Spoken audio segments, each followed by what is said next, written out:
The retrieving channel info message means your Spectrum cable box can't download the latest channel data, often due to signal issues or glitches. As of October 2025, this is still a common issue, though less frequent on newer boxes.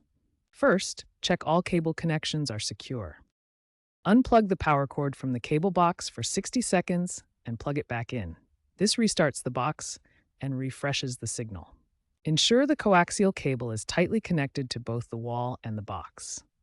These simple steps often resolve the problem. If the problem persists, check your signal strength.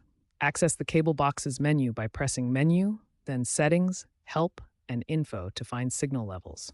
Aim for a signal-to-noise ratio above 30 dB for optimal performance.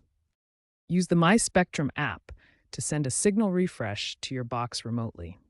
This often fixes the issue without needing a technician visit. The feature has been available since July 2025. If these steps fail, a factory reset might be needed. Go to Menu, Settings, General, then Reset.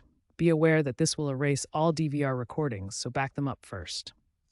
If the issue continues after trying these advanced steps, contact Spectrum support for further assistance.